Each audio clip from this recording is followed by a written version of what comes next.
Morning ছাত্ররা, আজকে আমরা তড়িৎ বিভব নিয়ে আলোচনা করব। এটা তোমাদের বইয়ের 3 নম্বর চ্যাপ্টার। বিভব নিয়ে আলোচনা করার প্রথমে আমরা বুঝে নেব বিভবটা কী, কীভাবে এটা মাপা হয়। তারপরে অবশ্য কিছু বিন্দু আধানের জন্য বিভব, তড়িৎ দ্বিমেরুর জন্য বিভব, তড়িৎ দ্বিমেরুর জন্য বিভিন্ন পজিশনে বিভব। আগেরবার যেমন তড়িৎ ক্ষেত্র বার করেছিলাম বিভিন্ন অবস্থানে, এখানেও সেরকম তড়িৎ দ্বিমেরুর জন্য বিভিন্ন অবস্থানে বিভবের মান বার করব। এবং তারপরে সমবিভব তল বলরেখাগুলো কেমন হয় সেক্ষেত্রে এইসব বিভিন্ন জিনিস নিয়ে আমরা আলোচনা করবো। এবং বেশ কিছু অঙ্ক আছে, খুবই সহজ চ্যাপ্টার, খুবই ইন্টারেস্টিং চ্যাপ্টার, মন দিয়ে পরপর বুঝি। তো প্রথমে বুঝতে হবে তড়িৎ বিভবটা কী। তড়িৎ বিভব আসলে একক আধানকে কোথাও নিয়ে আসতে কার্য। কেমন ধরনের একক আধান? একক ধনাত্মক আধান। আচ্ছা, সে বিষয়ে আমি পরে আসছি।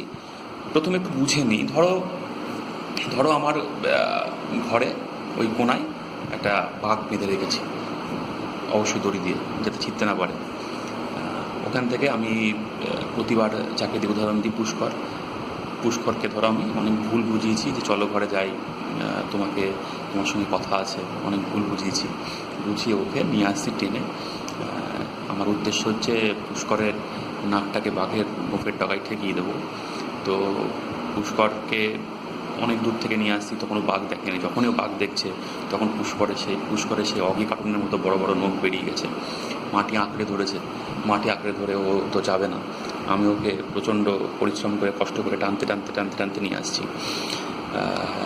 নিয়ে এসে বাঘের গোফের ডগায় ওর নাকটা ঠেকিয়ে দিলাম। প্রচুর পরিশ্রম করতে হলো, ঘাম ঝরলো।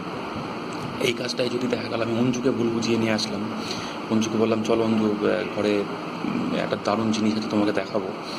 তা অঞ্জু যখন দেখলো বাঘ আছে, অঞ্জু তো বলছে সো নাইস, দারুণ, আরে স্যার কী জিনিস, কী সুন্দর বেড়াল।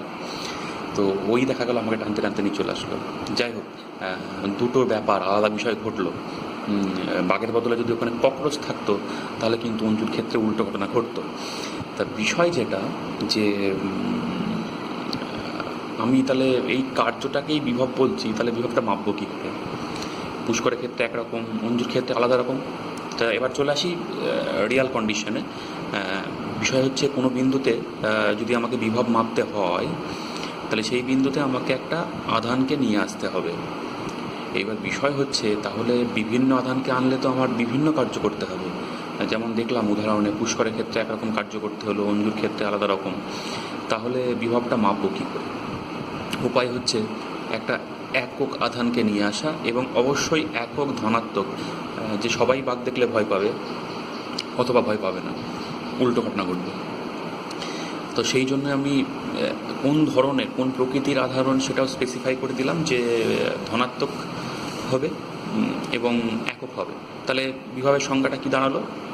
তড়িৎ ক্ষেত্রের কোনো বিন্দুতে একটা একক ধনাত্মক আধানকে অসীম থেকে নিয়ে আসতে যে পরিমাণ কার্য করতে হয়, সেই কার্যটাই হচ্ছে ওই বিন্দুতে তড়িৎ বিভবের মান। তো এবার আমরা হিসেব করে নেব যে কার্যটা কত হচ্ছে। যাই হোক, তাহলে বিভব, কোনো বিন্দুতে বিভব কেমনভাবে মাপা হয় আশা করি তোমরা বুঝতে পেরেছ। এরপরে আরেকটা বিষয় আছে বিভব পার্থক্য। সেক্ষেত্রে একটা বিন্দু নয়, সেক্ষেত্রে দুটো বিন্দুর প্রয়োজন। তাহলে দুটো বিন্দুর মাঝে বিভব পার্থক্যটা কি? ওই একক ধনাত্মক আধানটাকে আমি একটা বিন্দু থেকে আর একটা বিন্দুতে নিয়ে যাব। তাহলে যে কার্য করতে হবে সেটাই হচ্ছে দুটো বিন্দুর মাঝখানকার বিভব পার্থক্য। তাহলে বিভব, কোনো বিন্দুর বিভব বলতে অন্য বিন্দুটা কোথায় আছে? অসীমে। তাহলে অসীম থেকে সেই বিন্দুতে আনবো একক ধনাত্মক আধানটাকে। আর দুটো বিন্দুর মাঝে বিভব পার্থক্যের ক্ষেত্রে কী হচ্ছে? একক ধনাত্মক আধানটাকে একটা বিন্দু থেকে আর একটা বিন্দুতে নিয়ে যাব। যে কার্য করতে হবে সেটাই হচ্ছে দুই বিন্দুর মাঝখানকার বিভব পার্থক্য। এরপরে বলেছে যে বইয়ে দেখবা যে দুটো বিন্দুর মাঝে বিভব পার্থক্য সংযোগকারী পথের ওপর নির্ভর করে না, এটা প্রমাণ করতে বলেছে। তাহলে সেটা কি করে প্রমাণ করব? তো সোজা কথায় দুটো বিন্দু নিয়ে নেব, আমি দেখাচ্ছি খাতায়। দুটো বিন্দু নিয়ে একটা বিন্দু থেকে আরেকটা বিন্দুতে আধানটাকে নিয়ে যাব দুটো আলাদা পথ দিয়ে। তো ধরে নেব যে দুটো আলাদা পথ দিয়ে যেতে গেলে অপর বিন্দুটাই দুটো আলাদা রকমের কার্য করতে হচ্ছে। এইবার একটা পথে বেশি কার্য করতে হচ্ছে দেখা গেল, আর একটা পথে কম কার্য করতে হচ্ছে। তা চালাকিটা কি? চালাকিটা হচ্ছে যাওয়ার সময় কার্য যদি করতে হয়, তাহলে ফিরে আসার সময় কার্য কিন্তু ফেরত পাওয়া যাবে। এইবার যে পথে কম কার্য করতে হচ্ছে সেই পথে আমি গেলাম, আর ফিরে আসলাম যে পথে বেশি কার্য করতে হতো গেলে পারে। তাহলে যাওয়ার সময় কম কার্য করলাম, ফিরে আসার সময় আমি বেশি কার্য ফেরত পেলাম। তাহলে অদ্ভুত ব্যাপার, ওই যে লুপ, যাওয়া এবং আসা পথ মিলে যে লুপ, সেই লুপে এক পাক মারলে পারেই শক্তি উৎপন্ন হচ্ছে, কোনো কার্য ছাড়া। কারণ কি, যে কার্যটা করেছি তার থেকে বেশি কার্য ফেরত পেয়েছি, তাহলে আমার কার্যটা তো পুষিয়ে গেলই, তার থেকে আবার বেশি পরিমাণ কার্য ফেরত পেলাম, তাহলে কি কিছুটা শক্তি উৎপন্ন হলো কোনো কার্য ছাড়াই, যেটা শক্তির সংরক্ষণ অনুসারে হতে পারে না। তাহলে বুঝতে পারছি যে এক পথ থেকে গিয়ে বেশি কার্য করলাম, অন্য পথ দিয়ে গেলে কম কার্য করলাম, এটা হতে পারে না। তাহলে অ্যাটলিস্ট কী হতে পারে, দুটো পথেই সমান কার্য, তাহলে কি সোজা কথাই যে কোনো পথ দিয়ে যাও না কেন অপর বিন্দুটাই সমান কার্য করতে হবে, অর্থাৎ কার্যের পরিমাণটা পথের ওপর ডিপেন্ড করছে না। আর সেক্ষেত্রে আমি বলতে পারি যে বিভব পার্থক্যটা পথের ওপর ডিপেন্ড করছে না। দেখাচ্ছি। এরপরে চলে আসি বিভবের একক। সংজ্ঞাটায় কি পড়লাম, যে একক ধনাত্মক আধানকে কোনো বিন্দুতে আনতে যে পরিমাণ কার্য করতে হচ্ছে সেটাই হচ্ছে বিভব। তাহলে বিভব সমান কি, বিভব সমান হচ্ছে কার্য বাই আধান। ধরলাম কিউ আধানকে আনতে ডাব্লিউ পরিমাণ কার্য করতে হলো, তাহলে একক আধানকে আনতে কত কার্য করতে হবে, ডাব্লিউ বাই কিউ, তাহলে সেটাই বিভব। তাহলে বিভবকে ভি দিয়ে প্রকাশ করি আমরা, তাহলে ভি সমান কি ডাব্লিউ বাই কিউ, বিভব সমান কার্য বাই আধান। তাহলে বিভবের মাত্রা, এই মাত্রাতেই আগে আসি। বিভবের মাত্রা কি হবে, কার্যের মাত্রা বাই আধানের মাত্রা। কার্যের মাত্রা জানি আমরা M L square T to the power -2 divide by আধানের মাত্রা কি আইটি, তোমরা সাজিয়ে নিও, হয়ে যাবে।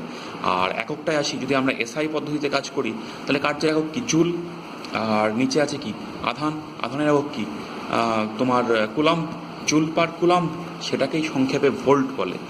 আর যদি আমরা সিজিএসে আসি তাহলে আর্ক পার স্ট্যাট কুলম বলবো, সেটাকে স্ট্যাট ভোল্ট বলে বা ইএসইউ বিভব বলে। তাহলে আশা করি তোমরা বিভবটা কি, বিভব পার্থক্যটা কি, পথের উপর ডিপেন্ড করে কি করে না, মাত্রাটাই বা কি, এককটাই বা কি, আশা করি বুঝতে পেরেছ। এর পরবর্তী ক্ষেত্রে আমরা যেটা আছে সেটা হচ্ছে পৃথিবীর বিভব। পৃথিবীর বিভবকে আমরা কি ধরবো, আগেই বলে দিই পৃথিবীর বিভবকে শূন্য ধরা হয় কেন। তো আগে অন্য একটা বিষয় নিয়ে আমরা ভাবি, তাহলে বুঝতে পারবো এটা। এই যে মাউন্ট এভারেস্টের হাইট 8848, এখন নয়তো আর বেড়ে গেছে হয়তো কিছুটা, অত তাহলে মিটার। কেন, কোত্থেকে মাপি আমরা, পৃথিবীর কেন্দ্র থেকে মাপি? পৃথিবীর কেন্দ্র থেকে তো মাপলে ওটা হওয়ার কথা ছিল না, কারণ পৃথিবীর ব্যাসার্ধই তো 6400 কিলোমিটার, সেটা তাহলে ওইটুকুন কী করে হয়? যাই হোক, তার মানে আমরা মাপি কখনোই পৃথিবীর কেন্দ্র থেকে মাপি না, আমরা মাপি আসলে কোত্থেকে, সমুদ্রতল থেকে। সমুদ্রতল থেকে আমরা কেন মাপি, কারণ সমুদ্রের হাইটটা, সমুদ্রতলের তলটা পৃথিবীর কেন্দ্রের সাপেক্ষে যে উচ্চতায় আছে সেটা কিন্তু পাল্টায় না। জোয়ার ভাটাটাকে তুমি ইয়ে করো, অগ্রাহ্য করো, গড় যে তলটা ভেবে নাও, ঢেউটাকে অগ্রাহ্য করো, তাহলে সেই হাইটটা স্থির, পৃথিবীর কেন্দ্রের সাপেক্ষে সেটা স্থির। তো সেই জন্য যে কোনো উচ্চতাটাকে সমুদ্র তল থেকে মাপা হয়, যে কোনো গভীরতাটাকেও সমুদ্র তল থেকেই মাপা হয়। তো যেটা স্থির সেটাকে আমরা শূন্য ধরে নিয়ে তার সাপেক্ষে অন্য জিনিসগুলো মাপতে সুবিধা হয়। এখানেও তাই, পৃথিবী একটা অত্যন্ত বৃহৎ বস্তু, এটাকে একটা আধানের ধারক ভাবতে পারো। যদি কিছু ধনাত্মক আধান তুমি পৃথিবীতে দাও, পৃথিবী থেকে কিছু ইলেকট্রন এসে তোমার ধনাত্মক আধানটাকে প্রশমিত করে দেবে। তুমি যদি কিছু ঋণাত্মক আধানগ্রস্ত বস্তু পৃথিবীর সঙ্গে টাচ করাও, সেখান থেকে ইলেকট্রনগুলো পৃথিবীতে চলে যাবে, দিয়ে বস্তুটার আধানটাকে শূন্য করে দেবে। তার জন্য পৃথিবীর আধানের মানের কিন্তু এমন কোনো হেরফের হবে না। ফলে পৃথিবীর বিভবটা সহজে পরিবর্তিত হয় না। না হওয়ার কারণ হচ্ছে পৃথিবী একটা অত্যন্ত বৃহৎ বস্তু, সামান্য কিছু আধান দেওয়া বা নেওয়ার জন্য তার বিভবের কোনো হেরফের হয় না। তো যেহেতু বিভবটা স্থির, সেই জন্য এটাকে স্থিরাঙ্ক ধরে নিই আমরা, এবং তার সাপেক্ষে অন্য বস্তুর বিভব আমরা মাপি। তো সেই জন্য পৃথিবীর বিভবটাকে আমরা শূন্য ধরে নিই। তার সাপেক্ষে যেসব বস্তুর বিভব উচ্চ তাদের বিভবটা ধনাত্মক, আর তার সাপেক্ষে নিম্ন তাদের বিভবগুলো আমরা ঋণাত্মক ধরি। তাহলে আশা করি পৃথিবীর বিভব কেন শূন্য ধরা হয় তোমরা বুঝতে পেরেছ। এবার আমরা যে বিষয়টায় চলে যাব সেটা হচ্ছে একটা বিন্দু আধানের জন্য কোনো বিন্দুতে বিভবটা কত সেটা মাপব। তো ধরে নিলাম এখানে একটা বিন্দু আধান আছে, মান ধরলাম ক্যাপিটাল কিউ। তো তার দরুন আর দূরত্বে এই যে বিন্দুটার নাম দিয়ে দিলাম ধরো পি, এই পি বিন্দুটাই বিভব পরিমাপ করতে হবে। তো এটার জন্য আমি কি করব, একটা একক ধনাত্মক আধানকে অসীম থেকে পি বিন্দুতে নিয়ে আসব। যে কার্য করতে হবে সেই কার্যটাই হচ্ছে পি বিন্দুর বিভব। তো ধরলাম সেই একক ধনাত্মক আধানটা +1, সেই আধানটা বর্তমানে কিউ বিন্দু থেকে কত দূরে আছে, ধরলাম বর্তমানে এক্স দূরত্বে আছে। তো একে আমি একটু অ্যাডজাস্ট করে নিচ্ছি।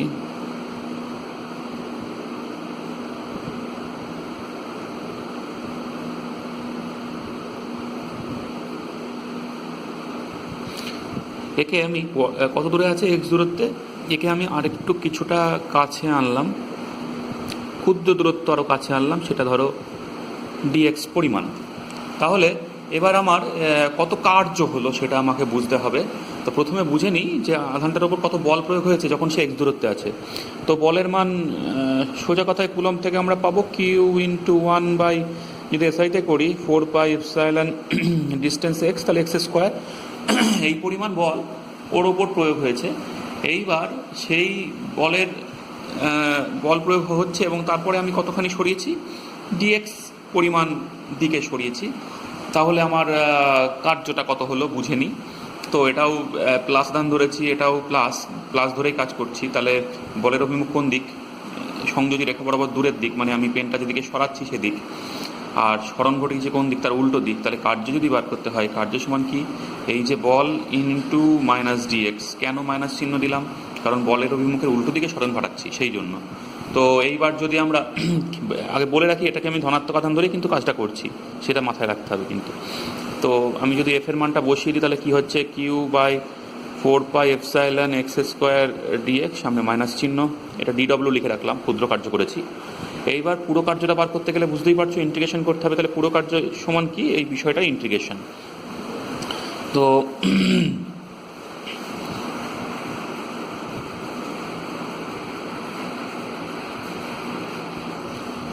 তাহলে W is equal to integration, এটা তো বুঝতেই পারছো Q/4πεটা ধ্রুবক থাকছে, বাইরে থাকলো, ইন্টিগ্রেশনের মধ্যে থাকছে x⁻², ওপরে তুললে -2 হবে ডিএক্স। লিমিটটা লিখি, শুরু করেছি অসীম থেকে এসেছি, শেষ করবো কোথায়, 8 দূরত্বে। তো -Q/4πε, এটার ইন্টিগ্রেশনটা কত হবে, x⁻−1/−1, লিমিটটা বসাতে হবে। তো -1টা বাইরে বেরোলে পারে মাইনাসটা বাদ চলে গেল, Q/4πε। তো আপার লিমিটটা যদি বসাই 8⁻−1 মাইনাস লোয়ার লিমিটটা বসালে পারে 1/∞ হচ্ছে, ∞ টু দি পাওয়ার -1, তাহলে 1/∞ হচ্ছে। আচ্ছা, এটা আমি বোঝার সুবিধার্থে 1/r-1 লিখে রাখছি, কারণ x⁻1 1/x, আর বসালাম 1/r - 1/অসীম। 1/অসীম বুঝতে পারছি 0 হবে। তাহলে আমার উত্তরটা কি দাঁড়ালো, তাহলে আমার উত্তরটা দাঁড়ালো Q/4πεr।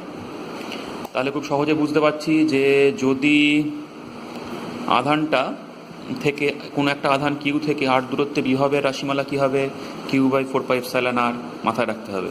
আর একটা কথা তোমাদের বলে রাখি যে এটা ধনাত্মক আধান দিয়ে কাজ করেছি, যদি ঋণাত্মক আধান হতো তাহলে বিভবের রাশিমালাটা কী হতো, Q/-4πεr, মানে সামনে একটা মাইনাস চিহ্ন আসতো।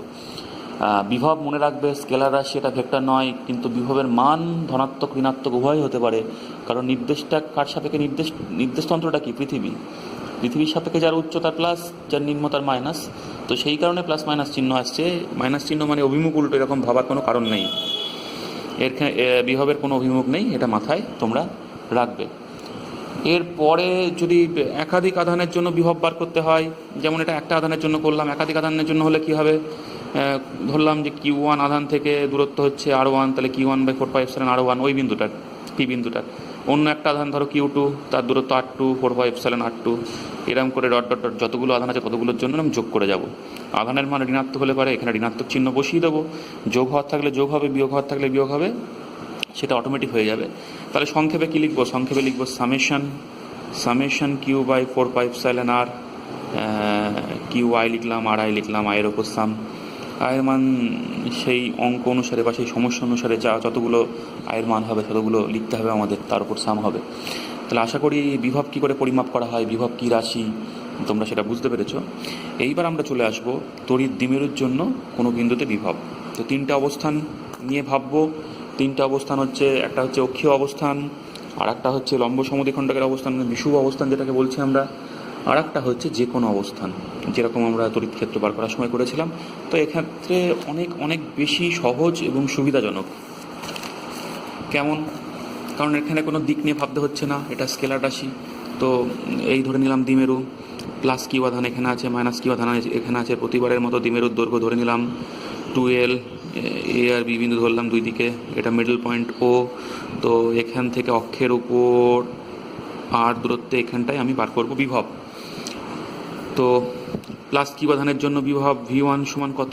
প্লাস কিউ আধানের জন্য বিভব V1 সমান দেখতে পাচ্ছি প্লাস কিউ আধান থেকে ডিস্টেন্সটা, এই পি বিন্দুর ডিস্টেন্স, পি বিন্দু না, এটা আমি অন্য নাম দিই, এটা আমি সি বিন্দু নাম দিলাম। প্লাস কিউ আধান থেকে সি বিন্দুর ডিস্টেন্স কত? আর থেকে আমি 2L এর অর্ধেক মানে এল বাদ দেবো। তাহলে V1 সমান কী হবে? Q by 4πε। ডিস্টেন্সটা কত? ডিস্টেন্সটা হচ্ছে আর মাইনাস এল। আর মাইনাস কিউ আধানের জন্য বিভবটা কত? V2 সমান কি? Minus Q by 4πε। এবার ডিস্টেন্স কত? এই পুরো আর প্লাস 2L এর অর্ধেকটা মানে আর প্লাস এল, তাহলে আর প্লাস এল। তাহলে সি বিন্দুতে টোটাল বিভব ভি সমান কত? অবশ্যই V1 যোগ V2, আগে যেটা বলেছিলাম যোগ করে দেবো। তাহলে V1 যোগ V2 হলে কি হলো? দেখো কিউ বাই 4πε কমন যাচ্ছে, ব্র্যাকেটের মধ্যে কি পড়ে থাকছে? প্রথম টার্মটার জন্য পড়ে থাকছে 1/r মাইনাস এল, দ্বিতীয়টার জন্য পড়ে থাকছে -1/r প্লাস এল। এবার বিয়োগটা করে দেবো। বিয়োগটা করলে কি পাচ্ছি? কিউ বাই 4πε, নিচে আর square minus L square, A plus b into a minus বির ফর্মুলা, উপরে কি আর প্লাস এল মাইনাস আর মাইনাস এল। তাহলে দেখো আর আর কেটে যাচ্ছে, 2L হচ্ছে, তাহলে কি দাঁড়াচ্ছে? 2QL by 4πε R square minus L square. এইবার 2QL টার্মটা কি? Q into 2L, Q into 2L মানে কি? আধান ইন্টু দ্বিমেরুর দৈর্ঘ্য অর্থাৎ দ্বিমেরুর ভ্রামক। তাহলে সেটাকে আমরা দ্বিমেরুর ভ্রামককে পি দিয়ে প্রকাশ করি। তাহলে কি লিখতে পারি? P by 4πε R square minus L square. এবার সাধারণত স্পেশাল কেসটা কি? সাধারণত কি হয়? সাধারণত হয় কি, দ্বিমেরুর দৈর্ঘ্য অত্যন্ত নগণ্য হয়, অর্থাৎ এই R very very greater than L হবে। তাহলে সেক্ষেত্রে ফর্মুলাটা কী দাঁড়াবে? সেক্ষেত্রে ফর্মুলাটা দাঁড়াবে স্পেশাল কেসের formula P by 4πε R square. তাহলে এই গেল কোন অবস্থানে? অক্ষীয় অবস্থানে তড়িৎ বিভবের রাশিমালা পি বাই 4πε আর স্কোয়ার, দুটোই মুখস্থ রাখবো, এই দুটোই। এটা স্পেশাল কেসের ফর্মুলা যখন আর ভেরি ভেরি গ্রেটার দেন এল। নেক্সট হচ্ছে বিষুব অবস্থান। সেটা কেমন? এই হচ্ছে দ্বিমেরু, এ বি নাম দিয়ে দিলাম, এখানে প্লাস কিউ দিলাম, এখানে মাইনাস কিউ দিলাম। দৈর্ঘ্যটা প্রতিবারের মতো 2L ধরছি, মিডল পয়েন্টটাকে ও বিন্দু নাম দিলাম। এই হলো লম্ব সমদ্বিখণ্ডক, এখানে সি বিন্দুটা আছে, সি বিন্দু বিভব পার করতে হবে। এই ডিস্টেন্সটা কত? এসি, এই ডিস্টেন্সটা কত? বিসি। তা এ বিন্দুর জন্য বিভব কত হবে? V1 কত হবে? এ বিন্দু মাইনাস কিউ আধান আছে, তাহলে মাইনাস কিউ বাই 4πε, ডিস্টেন্স কত? এসি। আর বি বিন্দুর জন্য বিভব V2 কি হবে? কিউ বাই 4πε, ডিস্টেন্সটা কত? বিসি। তো টোটাল বিভব ভি সমান কী হবে? V1 যোগ V2 সমান কী হবে? Minus Q by 4πε AC plus Q by 4πε BC. তো দেখো ছবি দেখলে বুঝতে পারবে এসি আর বিসি সমান, তাহলে এই দুটো টার্ম কী হচ্ছে? সমান হয়ে যাচ্ছে, তাহলে ইজিক্যাল টু কী হচ্ছে? 0। তার মানে বুঝতে পারলাম লম্ব সমদ্বিখণ্ডকের উপর যে কোনো বিন্দু নাও, সেখানে বিভবের রাশিমালা কী হবে? 0 হবে। আশা করি তোমরা বুঝতে পেরেছ। এরপরে আমরা চলে যাব যে কোনো অবস্থানে।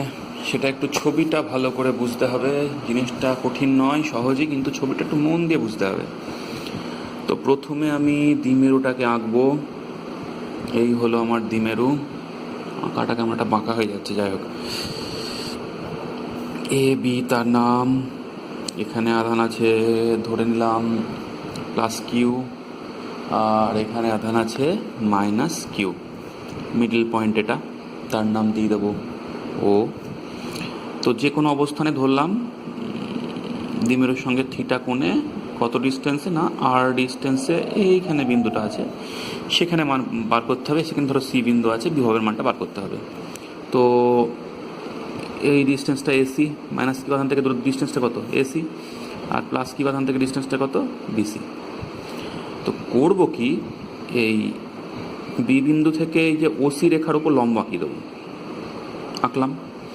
আবার এ বিন্দু থেকে মানে ওসি মানে সিও এর বর্ধিতাংশের উপর লম্ব আঁকিয়ে দেবো, আঁকিয়ে দিলাম, নাম দিলাম ডি আর ই। তো দেখো এই অ্যাঙ্গেলটা থিটা হলে এই অ্যাঙ্গেলটাও থিটা হবে। এটুকুন কত? 2L এর অর্ধেক এল, এটুকুন কত? 2L এর অর্ধেক এল। বিপ্রতীপকোণ এই দুটো ত্রিভুজ দেখতে পাচ্ছ, সদৃশ এই সর্বসম ত্রিভুজ। তো এই বাহুটার দৈর্ঘ্য যা হবে এই বাহুটার দৈর্ঘ্য তাই হবে। এবং কী করে বার করবো? যে কোনোটা ত্রিভুজ থেকে বার করে নিই। এই অ্যাঙ্গেলটা 90 ডিগ্রি, তার মানে দেখো এই এলটা হচ্ছে অতিভুজ। এই যে যদি আমি ও বি ডি ত্রিভুজ নিয়ে ভাবি, ও বি ডি, তো এটা 90 ডিগ্রি অ্যাঙ্গেল, তার উল্টো দিকে বাহু, মানে এলটা অতিভুজ, আর এই কোণটা থিটা ধরেছি। তাহলে আর জানা বাহু কোনটা? এই বাহুটা, মানে অতিভুজটা জানা এল, আর এই কোণটা সাপেক্ষে এটা হচ্ছে কি দেখতে পাচ্ছি, এটা তোমার, এটা নয়, আমি এইটা বার করে নেবো। এইটা কি? এটা হচ্ছে আমার ভূমি। তাহলে ভূমি আর অতিভুজ নিয়ে কার ফর্মুলা? আমি জানি কসের ফর্মুলা। তাহলে কস থিটা সমান ভূমি বাই অতিভুজ। ভূমি মানে হচ্ছে তোমার ওডি, আর অতিভুজ হচ্ছে এল। তাহলে ওডি সমান এল কস থিটা। একই কারণে এই বাহুটা আর এই বাহুটা সমান, অথবা এই ত্রিভুজ থেকেও একইভাবে বার করতে পারি। ওই সমান কি? ওই সমান এল কস থিটা, মানে ওই আর ওডি সমান। আমি আগে বলেছিলাম এই দুটো সমান, এই দুটো তো অবশ্যই সমান, তার সাথে সাথে এই দুটো সমান। আমার এই দুটো কাজে লাগবে। এইবার চলে আসি অন্য বিষয়, মানে বিভব বের করার বিষয়। তার আগে বলে রাখি, এই ডিস্টেন্সটার এই ডিস্টেন্সটাকে আমরা সমান করব। কেন? মানে বিসি ডিস্টেন্স আর ডিসি ডিস্টেন্সটাকে সমান বলবো। কখনোই সমান হওয়ার কথা নয়, কিন্তু সমান কেন? কারণ এটা দ্বিমেরু দৈর্ঘ্য অত্যন্ত ক্ষুদ্র হয়, মানে 12 খুবই একটা ছোট দৈর্ঘ্য। তার মানে বি আর ডি বিন্দু খুব কাছাকাছি বিন্দু, সেক্ষেত্রে বিসি ডিস্টেন্সও যা, ডিসি ডিস্টেন্সও তাই। তার মানে আমি অবশ্যই আগে থেকে ভেবে নিলাম BC near equal to DC. আবার একই রকমভাবে এসি ডিস্টেন্সটা নিয়ার ইকুয়াল টু হবে ইসি ডিস্টেন্স, একই কারণে। তাহলে এই দুটো ডিস্টেন্স সমান আমি আগে থেকে ভেবে নিলাম, কারণ একটাই কারণ, দ্বিমেরুর দৈর্ঘ্য এই যে 12, এটা খুবই ক্ষুদ্র একটা দৈর্ঘ্য, সেই জন্য এটা লিখতে পারছি। এবার বিভবে চলে আসি। যদি আমরা প্লাস কিউ আধানের জন্য বিভব ভাবি, তাহলে বিভবটা কত? কিউ বাই 4 পাই এপসাইলন, ডিস্টেন্সটা হচ্ছে বিসি, মানটা পরে বোঝাচ্ছি। আর যদি মাইনাস কিউ আধানটার জন্য আসি, তাহলে minus Q by 4 pi epsilon, ডিস্টেন্সটা হচ্ছে এসি। আচ্ছা, তাহলে আশা করি এতদূর তোমরা বুঝতে পেরেছো। এরপরে লিখছি কিউ বাই 4 পাই এপসাইলন, দেখো কমন চলে যাচ্ছে। বিসির বদলে আমরা লিখছি ডিসি, মাইনাস এসির বদলে লিখছি ইসি। এবার ছবিতে আসি। ডিসি সমান দেখো ওসি মাইনাস ওডি। ডিসি সমান কি? ওসি মাইনাস ওডি। তাহলে আমি সেটা লিখে দিই, Q by 4 pi epsilon OC minus OD minus, এবার ইসির বদলে কি লেখা যায় দেখে নিই। ইসি দেখো, ইসি মানে হচ্ছে ওসি প্লাস ওই, ওসি প্লাস ওই, ওসি প্লাস ওই। এইবার এদের মানগুলো বসাবো। ওসি মানে বুঝতেই পারছো, ছবিতে দেখে নেবে। আর ওডিটা কি? ওডিটা, ওডি ওই একটু আগেই বার করলাম, এগুলো আমরা সেগুলো হচ্ছে এল কস থিটা। তাহলে আর মাইনাস এল কস থিটা, আর এটা হচ্ছে আর প্লাস এল কস থিটা। এইবার যদি আমি বিয়োগটা করি, নিচে এটা গুণিত এটা হবে, তার মানে a plus b into a minus বির ফর্মুলায় পড়ে যাবে। তাহলে লিখতে পারবো আর স্কোয়ার মাইনাস এল স্কোয়ার কস স্কোয়ার থিটা। উপরে কি হবে? R plus l cos theta minus r plus l cos theta হবে। আর আর কেটে গেল, তাহলে কি দাঁড়াচ্ছে? Q into 12 cos theta by 4 pi epsilon r square minus L square cos square theta. আচ্ছা, এইটাই গেল রাশিমালা। এইবার দেখো এই আর, আর কিন্তু এলের তুলনায় অত্যন্ত বড়, তাহলে এখানে এই আর স্কোয়ারটা এল স্কোয়ার কস স্কোয়ার থিটার তুলনায় অত্যন্ত বড় হবে, তাহলে আমি এটাকে অগ্রাহ্য করতে পারি।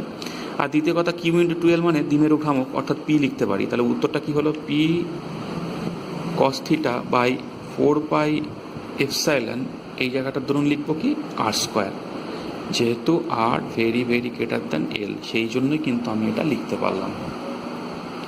তাহলে এই গেল যে কোনো অবস্থানে রাশিমালা। আশা করি তোমরা বিষয়টা বুঝতে পেরেছ। তোমাদের শুরুটা করে দিলাম, নোটসগুলো তোমাদের দিয়ে দেবো। এরপরে যেখানে যেখানে সমস্যা হবে সেগুলো আমাকে জানাবে, তার দরুন আমি দ্বিতীয় ভিডিওটা তোমাদের দেব কিছুদিন পরে।